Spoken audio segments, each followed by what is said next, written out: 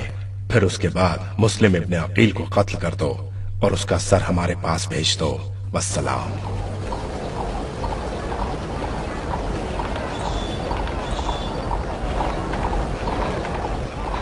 Ubaidullah ibn زیاد کوفہ جانے کے لیے تیار ہو گیا۔ اتنے میں منذر ابن جرود ایک شخص کو کہ جس کے ہاتھ بندھے تھے ساتھ لے کر آیا۔ یہ کون ہے ابن جرود اور کیا چاہتا ہے؟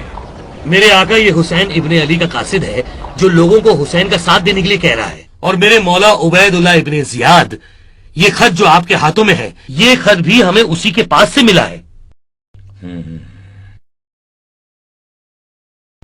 حسین ابن علی کی جانب سے تمام مومنین کے نام۔ اللہ نے محمد کو ساری خلقت کے لیے پیغمبر بنایا، انہیں رسالت بخشی اور نبوت سے مکرم کیا، پھر انہیں اپنی بارگاہ میں واپس لے لیا۔ انہوں نے لوگوں کو نصیحتیں کی اور رب کی رسالت کی تبلیغ کی۔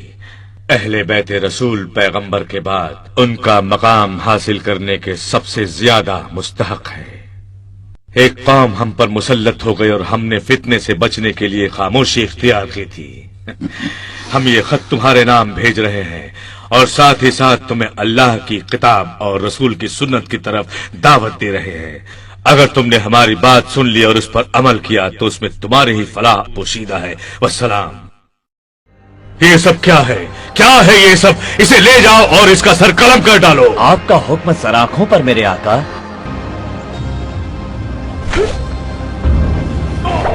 اسلام کا یہ پہلا قاصد تھا جسے اس طرح قتل کر دیا گیا، لیکن یہ ابن زیاد کا پہلا ظلم نہیں تھا اور نہ ہی یہ اس کا آخری حکم تھا۔ یہ صرف اس کی بے رحمی کی انتہا کا ایک نمونہ تھا۔ اے بصرہ کے لوگوں، یزید ابن معاویہ نے مجھے کوفہ کا حاکم مقرر کیا ہے اور میں نے کوفہ جانے کا ارادہ کر لیا ہے تاکہ یزید کا حکم نافذ کروں۔ میں اپنے پیچھے اپنے بھائی عثمان کو تم پر حاکم بنا کر جا رہا ہوں۔ اب اگر مجھے پتا چلا کہ تم میں سے کسی نے اس کے خلاف ورزی کی ہے تو میں اس کا سر قلم کر دوں گا اور چھوٹے کے گناہ کے بدلے بڑے کو پکڑوں گا یہاں تک کہ تم سیدھے ہو جاؤ۔